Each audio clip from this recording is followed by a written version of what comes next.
key city decision makers and to allow them to ask questions and provide comments. No decisions or recommendations on the proposed development will be made by this committee. Any proposals for development you hear or see today are in very early conceptual stages of planning without the city's departments of planning and public works having had the opportunity to review them. Accordingly, decisions of specific details of any proposed development at this time is premature as they are subject to changes prior to the formal submission process. In light of the informal and preliminary nature of the presentation today, the public has been invited to attend both via Zoom webinar platform or streaming live on YouTube, and to learn about concepts associated with this proposed development in your city. But comments will not be offered at this time. Any person interested in commenting on the proposed discussion today is encouraged to contact their elected representatives and also take advantage of the numerous opportunities to speak before the Planning and Zoning Commission and the City Council when, if such occurs, the development is formally submitted to the city's consideration. Thank you. So, Mr. Newberry, do we need a roll call of members? Yes, sir. Thank you. Councilmember Garitano. Here. Councilmember Galani. Here. Councilmember Brost. Here. Mayor Boland. Here. And Chaley. Present. Thank you. Okay, Mr. Vunich, I'll turn it over to you. Thank you, Mr. Chair. And while I provide just a very brief introduction, I believe Mr. Newberry will be promoting the petitioners during that time.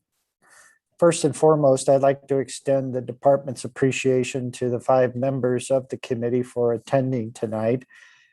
As you know, with our efforts to reduce the number of meetings, tonight would have been a free pass for the Planning and Zoning Commission members, but as we know, we're calling on you for double duty, so to speak, tonight. So thank you very much.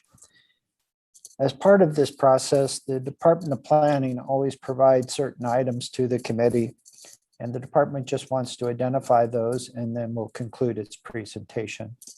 First and foremost, the petitioner in this case has provided you a concept plan that reflects the development proposal in its conceptual form for this particular set of sites. There are multiple properties that form this tract of land. Secondly, the petitioner has also provided photographs from of the unit types that have been constructed elsewhere in the metropolitan region. And then thirdly, from the petitioner, there is an information sheet that corresponds to the photographs of the unit types, as well as provides specific details regarding the project, such as the total site size or the tract of lands area, the number of units, the types of units, etc. Also, today you received via email an aerial photograph that overlays the Village Green master plan onto the properties the city owns, and then overlays this petitioner's concept plan onto the group of properties that form the tract of land. That aerial photograph was prepared by Julian Jacquin, our economic development manager, and I want to thank him for those efforts. And then finally, you all received a copy of the bylaws that kind of set the parameters for these meetings and how we conduct them. And with that, Mr. Chair, I'll conclude, since it is really the petitioner's show tonight.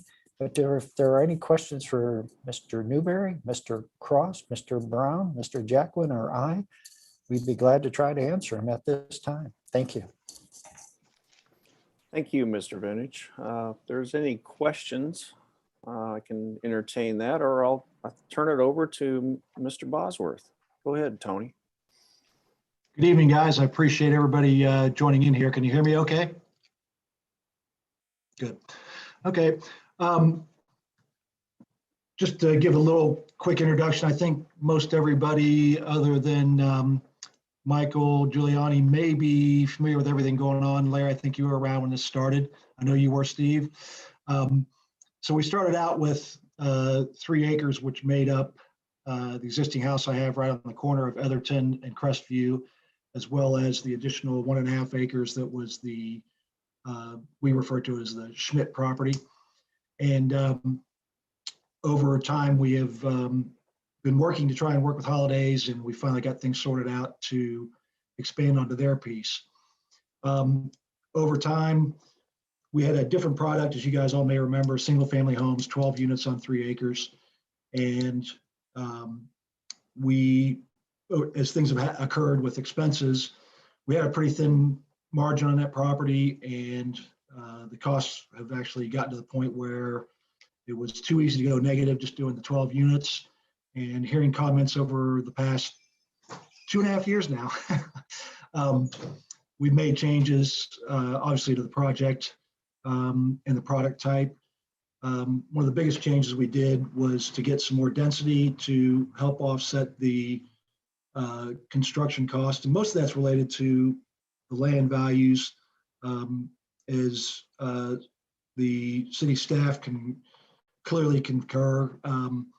The land values were a little bit crazy that everybody's wanting on Crestview. And we've worked over the years to get people from their $7 and $8 a square foot asking price, which was probably pretty reasonable for commercial, and had there been the demand for commercial use. So to get us to where we are today, I've teamed up with William Levinson and Bill Taylor to do a little bit different product. As you guys know, the stuff that McBride and Greater Missouri Builders did in Canterbury has been hugely successful. They were, the first phase, the townhomes did very well after they got initially going. And then GMB ran into some problems. Payne took over and then did those single family, smaller 1,200 square foot homes with the 5-foot setbacks. And over the last months, year, we've heard a lot of comments about villas. And I personally don't have any real experience with them. And Bill Taylor and I have been partners on some other deals around St. Louis, and started talking to Bill about it about 1.5 years ago. And Bill and William and I started taking it pretty seriously last fall. And then to make the villa product work, we really needed more land area. So I went and worked with Holidays. We are finishing up the details, but we've got that under contract. And we've got this new product. So, excuse me, William's on here with us, as you can see, in case you have any questions specific to the product, but they have done this 2 in St. Charles County, actually 3 in St. Charles County, 1 in Wentzville and 1 in central, or 2 actually in central St. Charles County with good success. And they're working on another project down in Fayetteville, Arkansas, similar to this one as well. So we included some pictures from an existing product. The one that I sent you is actually off of Central School Road, correct, William? Just give me a thumbs up. And that's a completed product. And you can see from the site plan, we've got 65 units on the site. You are looking now north is to the top on this project. As you can see there, on the left or west side is Etherton Road. And to the east of the site, to the right, there's a big detention area you can see on the site plan, and then the city park is immediately adjacent. So there's 1,352 feet, including the 10 feet that Starks have between the end of the street and the city property to the immediate west. So there's 1,352 lineal feet on Crestview Drive. And as you can see here, there's a gap, as you saw in that plan there. Try's pulling up there. From that plan there, we made consideration. We've been using Vols, who has had your plan. As you can see, the dashed line, yellow is the Crestview Drive, and there's a dashed line, which is the anticipated right-of-way from our plans from Vols, who they obtained from your engineer, who's been working on this for the last couple of years.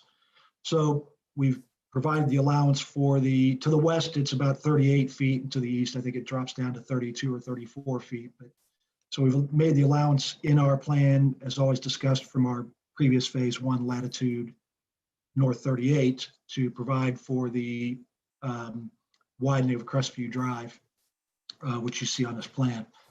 So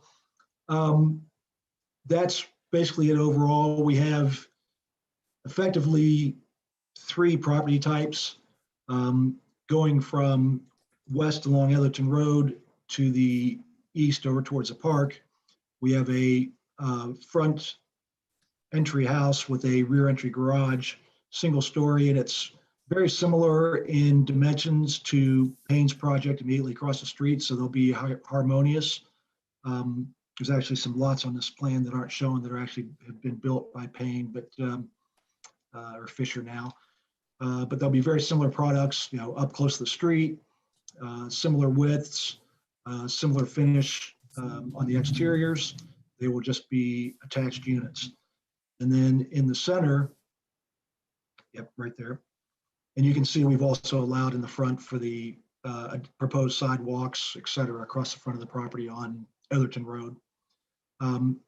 Moving to what I call the horseshoe in the middle, those are all, again, attached units, but those are 2-story units, and those have front entry garages. And then as you move to the next row, which is units 43 to, I think I'm reading that right. I don't have the plan in front of me. Those units right there. So those also will be front entry garage, as well as the next ones to the east.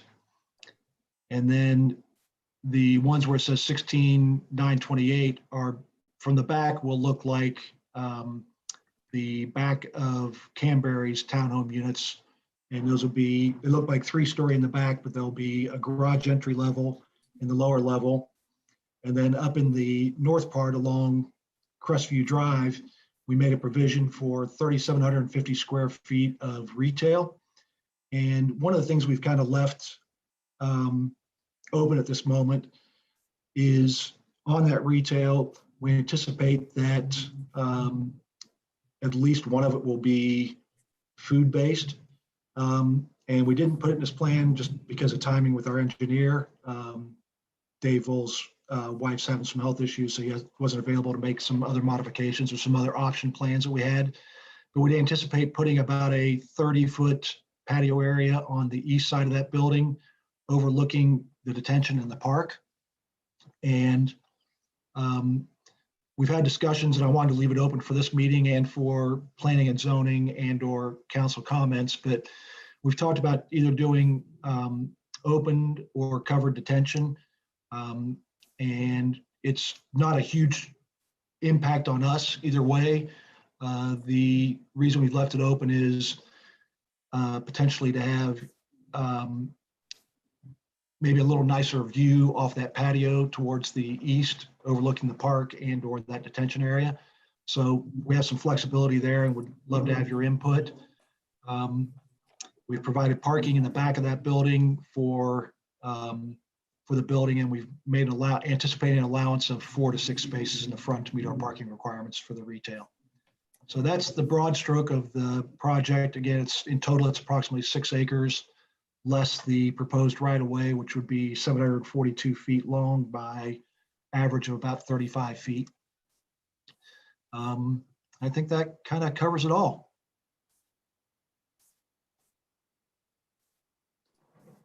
Thank you, Mr. Bosworth. Any questions from council members? Mayor Boland, start with you. Well, I was waiting for one of the Ward 8 guys, but since they didn't raise their hand, I'm going to step in here. That's all right. Okay, so just a couple of things. First of all, Tony, I want to thank you for, and I may have to lead the meeting early as well. So I want to thank you so much for bringing this proposal forward. And I'm definitely going to be interested to hear, you know, what council members Garetano and Galani and others on the call have to just, you know, say about it. just a couple of thoughts in no particular order, so at random here. Number one, I would just say that I don't know what siding you're planning, and I don't want to get down in the weeds too much at this point, but I want to make a point of the hardy board option as opposed to vinyl. And then number two, and this may be one of the elephants in the room, the Crestview Drive and extending that from City Hall past the Village Green, to go all the way out to the roundabout on 109. And this is a question, I guess, for maybe you and Joe collectively, but what can be done if this goes forward as part of the project to get that section completed? Joe, I can kind of summarize what we've discussed, if that's all right.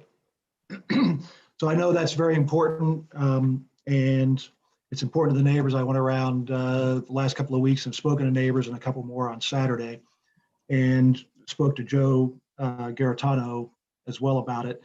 And it's always been really foremost in our minds to get it done, and having the gap with holidays in there created a little bit of a problem.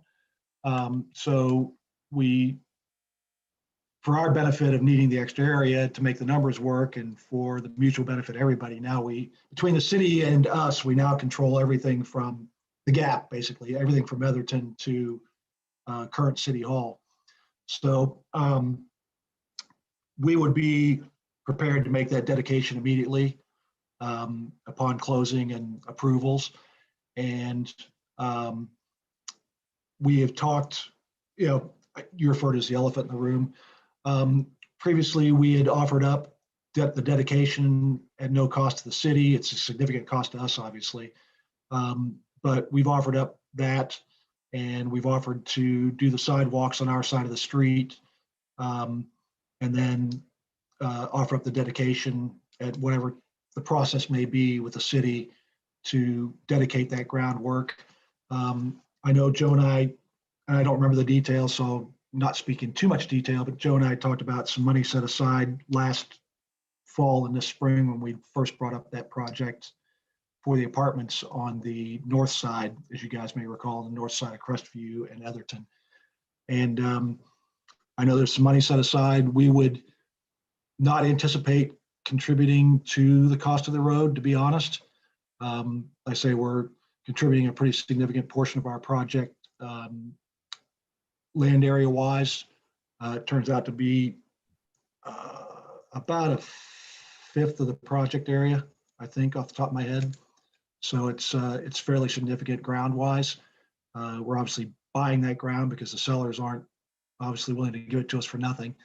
So and then maybe if we can work out something towards the TGAs and maybe contribute that towards any other road improvements, but that was what we intended from our discussions previously. I don't know if Joe wants to add anything more or ask anything more in that regard. Actually, Mr. Cross wants to add something. Thank you, Chair Lee. Question I have, as I look at this map, the I'm sorry, eastern. Steve, before we get to that, can we get Joe, I want to hear, if we can, Joe confirming. So Tony mentioned the conversation. I'm sorry, Steve. He mentioned Not a problem. Thank you. He mentioned the conversation with Joe relative to Crestview. I just kind of want to wrap that up before we move on to something else. So Joe, do you or anyone else for that matter, Steve, Joe Garitano, whatever, have any comment relative to the Crestview, the expansion of that roadway and how it's done and who's paying for it? I think he's talking about Joe Vunich. I am talking about Joe Vunich first of all. Yeah. Go ahead, Joe. Thank you, Mr. Chair. Mr. Mayor and members of the committee, when I had conversations with Mr. Bosworth about Crestview Drive, future Main Street, it was primarily in the context of the 12-unit plan that he had proposed early on. And certainly the construction of a major arterial street like Main Street with only 12 units to carry the cost was a pretty substantial burden. I would say at this stage now, though, with 65 units being proposed, I think there can be more leeway on the part of the city to request more from the developer in terms of a Main Street construction. The departments, both Public Works and Planning, recognize that even with the 38 feet of dedication, we'll never get the full Main Street we have east of this site and certainly west of the site. But we could certainly create a road to make the connection and do as much of the road to the street specifications and standards for Main Street and make the connection temporarily. And as development occurs on the north side, we would then add the remainder of the road. Thank you. Joe, why do you say we will never be able to create the same kind of street that we have to the east and the west? With just 38 feet of dedication. We just can't do it in the right of way width. And so until we get the full necessary amount of dedication, which would be inclusive of the properties to the north of this particular site, we'll have to just make the best of what we've got if we want to make an ultimate connection sooner than later. And so instead of 38 feet in width, what width would we need? Well, Mr. Brown and I have debated. In front of City Hall, the dedication is 104 feet. That's a substantial right-of-way dedication. Through Main Street Crossing, the Payne Family Homes project, it's a 70-foot dedication. And so here, what you can see is, for the most part, the petitioners are offering 38 feet, which would get us above 75 feet, which would mean we could create a right-of-way similar to Main Street Crossing versus a right-of-way similar in front of City Hall. The logic would be is in front of City Hall, this is a commercial area. Through Main Street Crossing, it's residential. So we would do a lesser street for residential purposes than commercial. So it'll be similar to Main Street Crossing, but not to commercial in front of City Hall. Exactly, sir. Okay. Travis, could you put that image back up with the site plan? Because I think the way that this is being proposed is everything aligns with Main Street Crossing. Yep. If I could interject for a second, if you don't mind, is that all right? Yeah, go ahead, Mr. Bosworth. When we had, you guys may remember from February, and if not, I can resubmit it. I'm sure you may not remember, you guys have seen so many projects, but we had kind of penciled in a drawing with two 12-foot lanes and sidewalks as part of the temporary, fitting in that temporary area. And Joe and I never got into real detail on discussing it because we got shut down at council in February, but it lays out to work out on sidewalk on the south side, two 12-foot drive lanes, and then a landscape row on the north end. And then that would get you up to Main Street and align everything. It'll be a little bit offset to the north as far as the Main Street side on the west of Etherton would be a little bit offset to the north, but it would be able to, because Etherton's wide enough there, you could circumvent that change from going west on Main Street and get over to the west lanes of the divided road. So Joe, to continue Mayor Boland's thought, what would be the holdup on the north half? Or we have to have Or wouldn't we? right of way? Yes, sir. As I think the mayor was going to mention, to obtain additional right of way for the purposes of Main Street, we would have to purchase it from those property owners, and Mr. Jacquin and others, Mr. Brown, have worked hard at that over the years and have not been able to find a successful formula or one that's affordable. And I've worked on it too, as being a resident there and part of the street. I was trying to work out something with the neighbors. I think it's kind of coming to a point where it gets more cooperative. I think having our project, maybe some people would take a little brighter view on it. But I think getting the south side sorted out, I think that would be a big push. And then a portion of the property owners do have a goal of selling their property, particularly the two to the west. And it would be to their benefit. So I think those two would cooperate. And then the next two, I'll leave nameless unless Joe wants to name them, but I think that their desire is to work with the city. They're a longtime city family, and I think they would be the mindset. So there's three properties that need to be worked out, and those ones may be more difficult. One's a absentee owner, one lives and owns his house, and the other one is owner, but the house is vacant. Mr. Cross, I'll take it back to you. Okay, Mayor Boland has his hand up, so I'll defer to Mayor Boland. If I could just conclude that, I mean, Yeah, Mayor Boland, go ahead.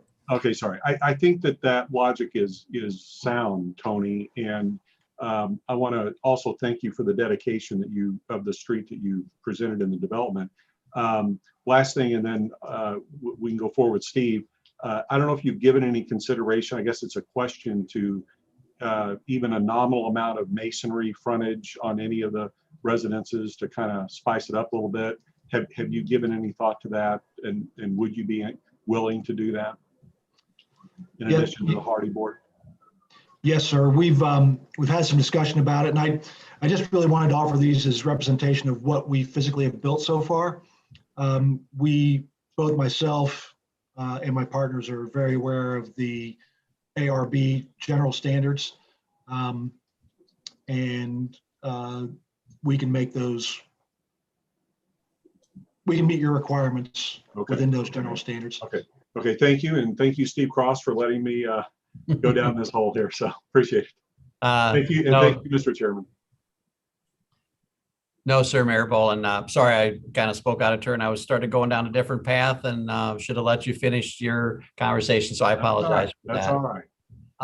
You guys know way more about this kind of stuff than I do, but just in looking at it, I just have just one quick question. The eastern end of this proposed development, as we can see here on the drawing, abuts the western side of Village Green. And particularly, the proposed observation tower, which is kind of like a focal point of that proposed Village Green. And so, Tony, you'd mentioned this row of buildings denoted by the number 16928. I think if I misunderstood, I think you mentioned they were like three-story from the back. I guess I'm curious what the folks in Village Green, particularly those who might be going up to the top of the observation tower, looking to the west, what are they going to be seeing? Are they going to be looking into the back of this three-story multifamily building or whatever? I guess, and Joe Vunich, I'll need your assistance in terms of, what the folks in Village Green are going to be looking at when they look west and see this development. Just a curiosity based on the drawing. Is it all right if I respond, Michael? Yes, go right ahead. If maybe throw that drawing back up which had some grading on it as well. Yep. You want to put that back up, Travis?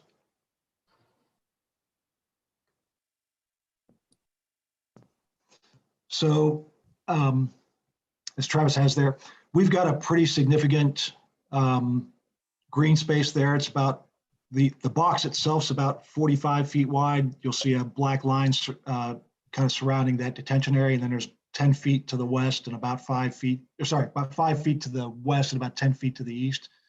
So comparatively, it's probably another 40 to 50 feet to the base of the observation deck that you've got there.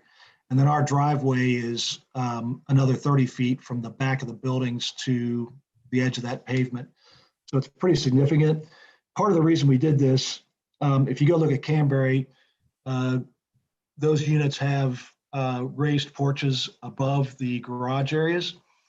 And we didn't want to create backyards where the observation tower would be looking down on people's backyards. So that's part of the reason why we have those units to the farthest east on the project. There's not a whole lot of privacy, and it offered us the best privacy for the type of unit. That type of unit that was added the best privacy for being against the tower to the park. Okay. Joe Vunich, do you have anything to add to that? Thank you, Tony. I appreciate the explanation. Well, Mr. Cross, I think your question is a very salient one, given the investment that the city's proposing in its village green. I would almost ask the petitioners to consider flipping those units and putting the front toward the village green and placing the garages facing toward the west. The department would think that placing the front doors toward Village Green would make those units very prized by buyers, to have the woods, the green look basically as their front door, so to speak. But again, I don't know if it works with grading. That may be something that will come later. That's, if I can comment, you can see, Joe, we have 2-foot grade lines on here. And it gets fairly steep, as you can see on that plan. From the front of the units, it's 2, 4, 6, 8 feet before we start putting detention in.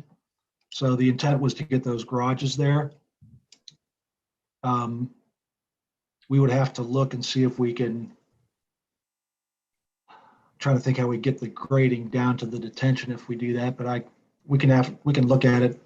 I don't know if William has any thoughts right off the top of his head, but I don't necessarily, but we can definitely look at it. But that's the original premise was what I just explained. Secondarily, like I said, I think grading may be an issue. We have as you can see on the southeast corner, we've got a little break in stormwater going to the south. And then we've got the rest of it going to the northeast corner. And we, as you know, Joe, can't break that with MSD, but we'd have to figure that part out.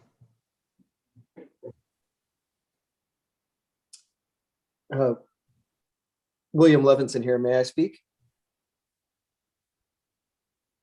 Go for it, You're Wayne. unmuted. Yeah, go ahead, Mr. Levinson. We can look at that. It would require some retaining walls and it may present some grading challenges. I would say that it's not out of the question. And it's certainly something we'll work on and look at with the engineer, but it would probably require some wall detention and or underground detention. But those basements were there to work with the grades heading down from the street down toward the lower level basement garage and then down into the detention basin. So the observation tower, it'll only take 20 feet off, 20 feet high to look right over the top of these. But Yeah, I didn't mention that. The observation tower will not be blocked view wise. Yeah, so your roof line's going to step down on those units from north to south. Correct. yes,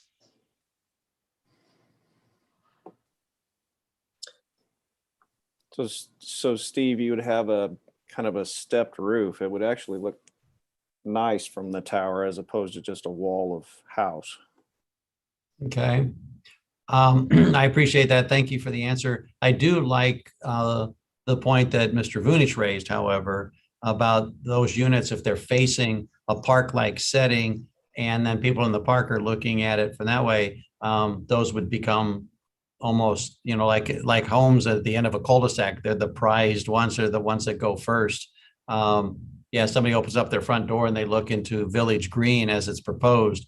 That'd be quite impressive. Again, I'm not a builder. I'm not an engineer or anything like that. I'm a bean counter. So, but Mr. Vunich, and that's why he's so much smarter than I am, and proposed something like that. I just looked at it from somebody in Village Green that, I mean, we're talking about spending a whole lot of money to do this, and now they're going to be looking into a 3-story building just to me, just seemed not very aesthetic, but you guys know much more about it than I do. So I appreciate you indulging me. Thank you. Councilman Brost.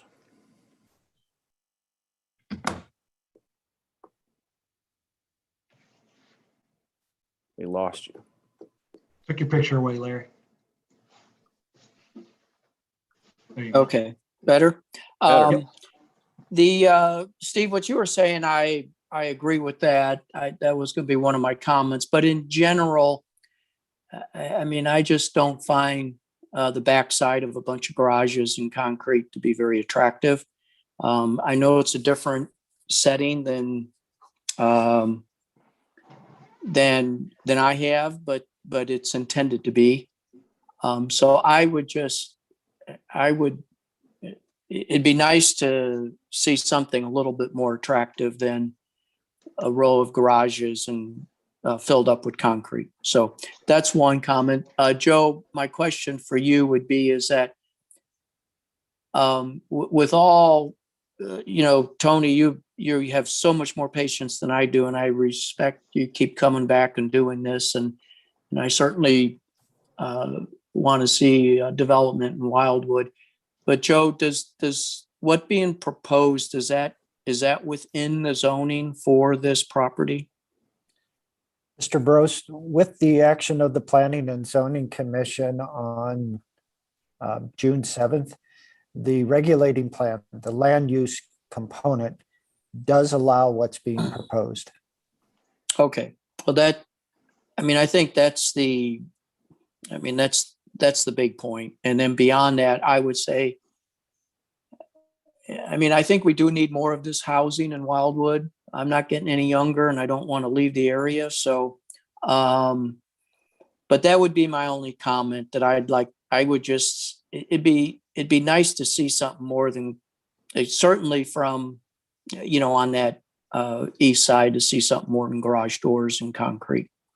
So, and I know those Ward 8 guys are just they're just chomping at the bit. I know it. So, all right. Thank you.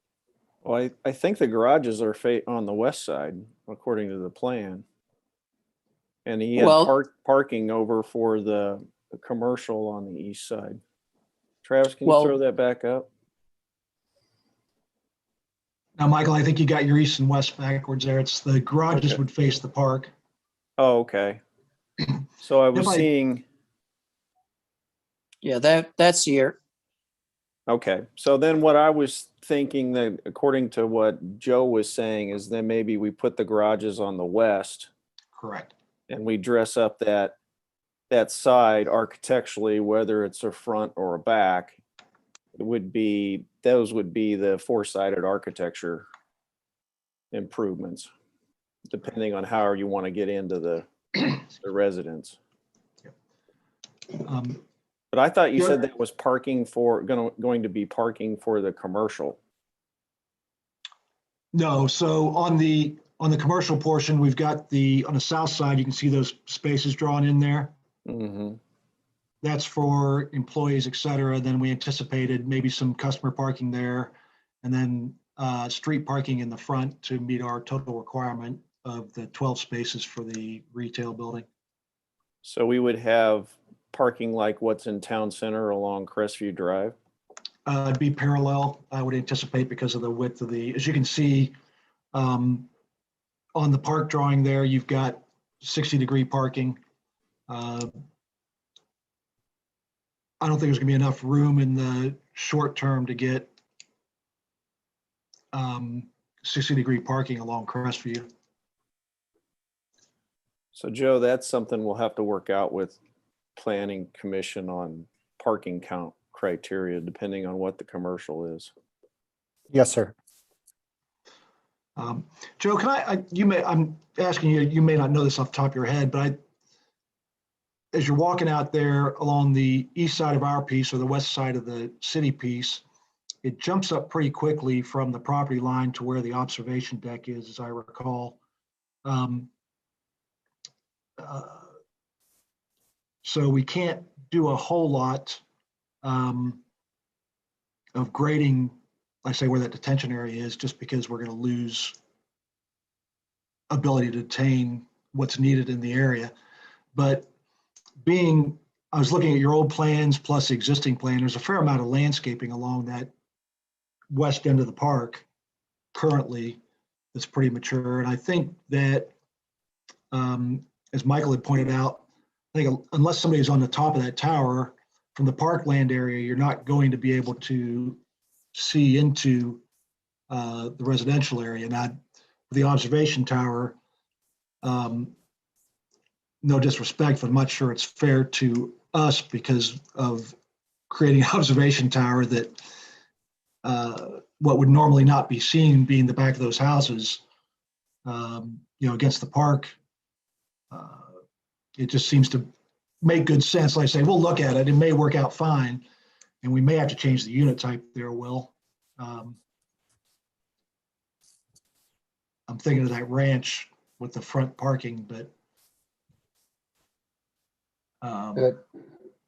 Tony, I have some thoughts that we should discuss. I think, yeah, Yeah, Tony, one other thing on the stormwater, maybe look at pervious pavements and, that layback curb approach. I would rather see, something nicer there than a hole in the ground, which is what, old school development did. So I think if we could minimize that, that would make the best use of the site. well, Joe had asked us, Michael had asked us about putting underground detention, which we've, under my previous plan, we had budgeted. So I have the ability to do that here. The only reason not to do covered detention would be to try and create a good outdoor seating environment for the restaurant stuff. So that looks over to maybe either wet detention and or something more, just more opulent or different, to make it attractive for the outdoor seating for the restaurant area. So I think having closed detention certainly behind the residents is a benefit to everybody. It's nicer to look at if you're sitting on your backyard to have the closed detentions, to have a ground area there. We certainly don't need to put a park there since we got a park right next door. No, and I agree with that. I would just consider you could probably minimize it if you use some different pavement design and different Yep, absolutely. curb and gutter approach. Yep, absolutely. Absolutely. So, yeah, from the street, from Crestview or Main Street, you would basically not be able to see the back of those units, which is good. It sounds like William's got some ideas, so I don't want to get too focused on it, but even from the street, people wouldn't be able to see it. Those are the rear of units because of the view corridor into there. So that'd be a good thing. It's really just the tower occupants that would have any ability to see the back of those units. Like I say, you're not going to see it from the ground level, in my opinion. But I say it sounds like William's got some ideas on this, so I'll leave it go and we can bring some options in if that's acceptable to everybody.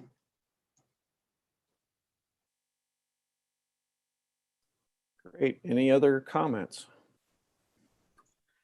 Mike and I have comments. If you want to go, let Mike go first. I'll follow up. Okay. Councilman Giuliani.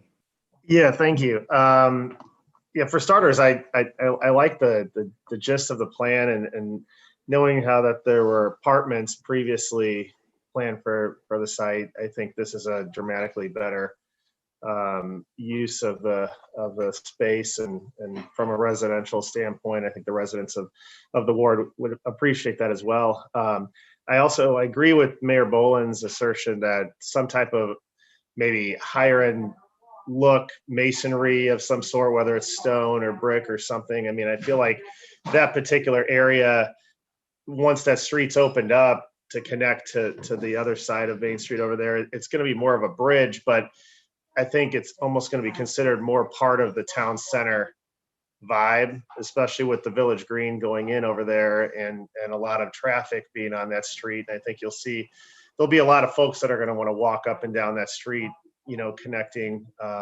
So a little bit higher end of a look might be beneficial, I think, overall for the visitors of the city and the events that take place over there in Village Green.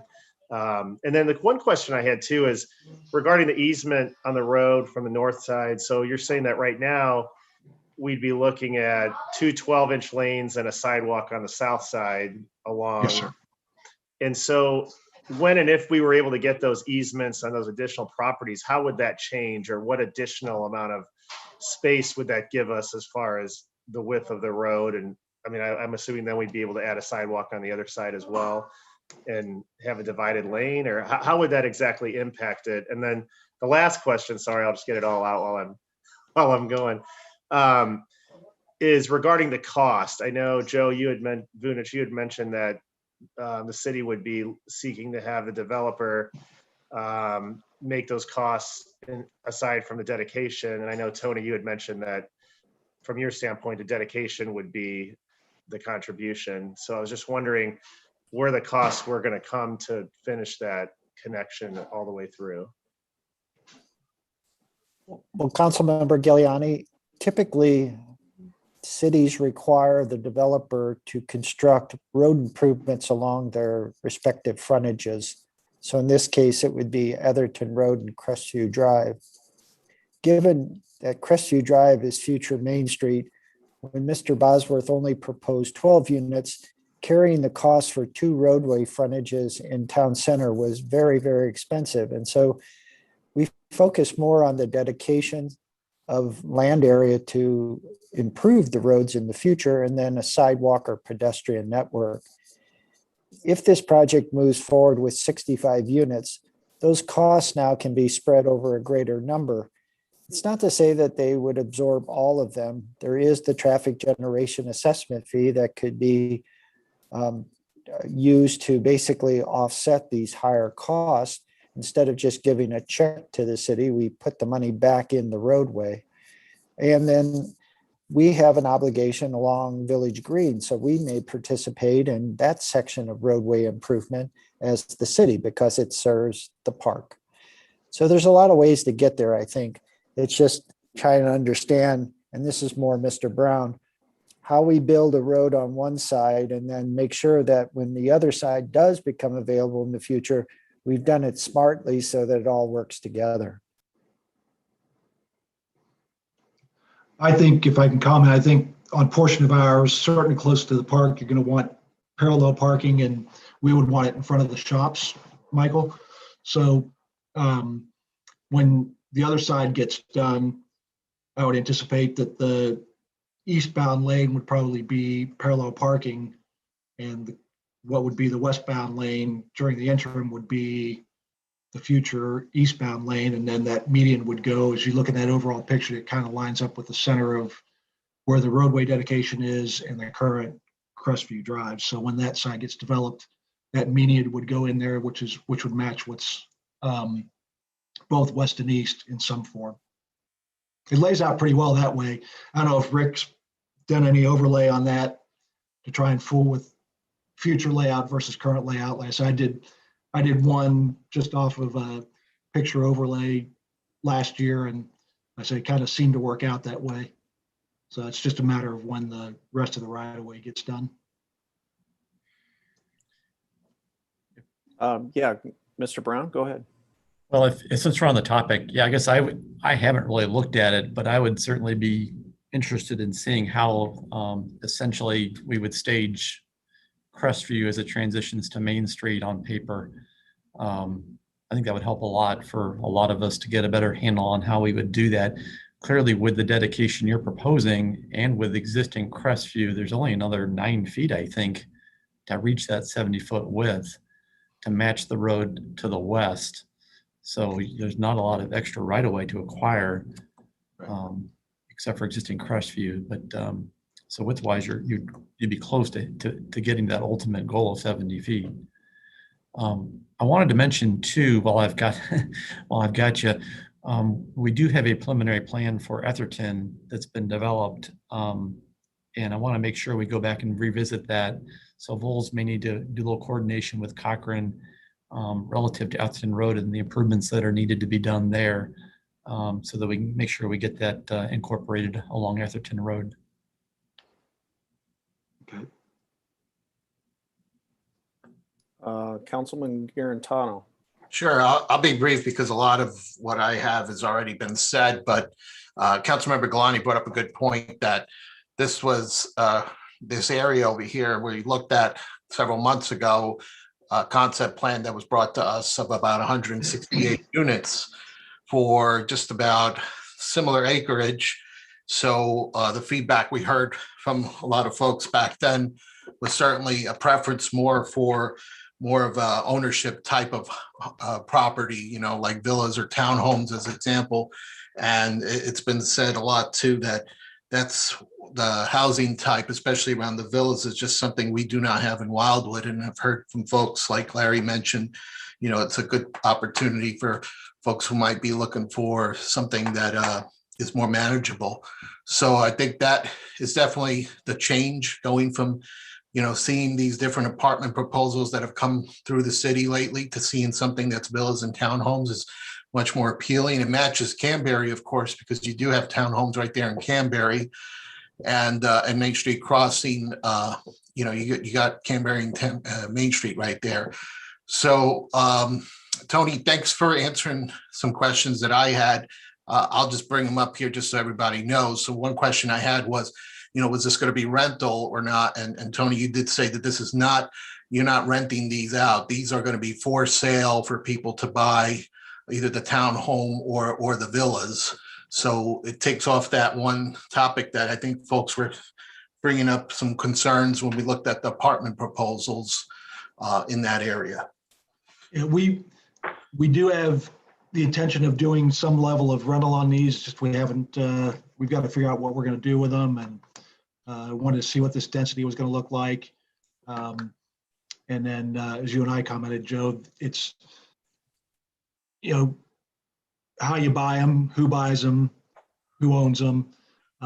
It'll be very similar to what is with Canberra. I forget who manages those, but the other advantage to ours is they will all be managed by, in this particular case, Balky Brown. So they'll all be, you know, there'll be zero maintenance for the owner occupants because they're all going to be maintained by a management company.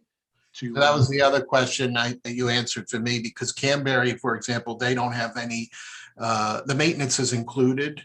And Right. so, you know, it's a consistent appearance, and you don't have to worry about someone who's not taking care of their property versus another. So the maintenance piece of it is good. Main Street itself, I think that has been, you know, already talked about numerous times, and folks would like to see that opened. So, you know, I think several comments have been made as far as the aesthetics, and I believe ARB will take care of that. And, you know, we have certain requirements here in Wildwood as far as the look that folks have been mentioning here. So those were only the questions and the comments that I had. And then the retail, that's a single level retail next to the park. Yes, sir. So you said one you were thinking of is going to be like a restaurant with outdoor seating or something next to the park. Right. Okay. Yeah, we think there'll be demand for at least one food use. I don't think there'll be a ton of demand for food uses. You know, we get, with my outlots I have on 109 and, excuse me, 109 and 100, those sites, because of the size of the lots, demand a lot more rent or a lot more sale price. And we have just had zero interest in anybody doing food there without a drive-through, which has been discussed ad nauseum, so I won't get into it. But you know, because this will be smaller pieces, I think you'll see, without competing with some of the existing uses in the restaurants and stuff that are currently in town center, I think there'll be a demand for at least 1,500 to maybe 2,500 square feet of food use. I just don't see it being, you know, we've got the ice cream stores, we've got the coffee shop, yada, yada, yada. I don't see that as a community we can support another coffee shop and that kind of use. We've already seen that kind of be a fledgling little thing. Luckily with the Wildwood shops that the Jones family has over by the YMCA, they've been able to keep the breakfast restaurant there as well as Rise and Dine or whatever, Sunny Street, whatever it's called, both competitive. And Julia may have some input, but I think you'll see some service uses in the remaining space, but probably not 50 to 100% of it being some sort of food use, in my opinion. All right, that's all I got. Mr. Chairman, Yes, Mayor Boland. and my apology to all of you. I'm in transit and I don't want to make you dizzy, so I have a little picture there instead of making you dizzy. But is there anyone else? And you'll have to also forgive me from my smartphone. I'm not able to tell. I want to make sure I'm getting ready to make a motion, but I don't want to take away from anyone else who has a hand raised or wishes to speak. So, Mr. Chairman, is there anyone else who has indicated a desire to speak? If not, I'll make a motion. Seeing no other comments, go right ahead, Mr. Boland. Okay, thank you. So my motion is that we encourage the petitioner to present this proposal for further consideration to the Planning and Zoning Commission with three caveats. Number one, that between now and then, the developer and the petitioner, one and the same, work with the department relative to the lookout tower, which, by the way, I'm not sure whether that could be changed, but that's one thing listening to the discussion that occurred to me that might be on the table. Number two, further define plans relative to, sprucing up, if you will, the development relative to masonry, party board, what have you. And number three, the particulars of the Crestview Drive and extending the roadway all the way through to from City Hall through to the roundabout at 109.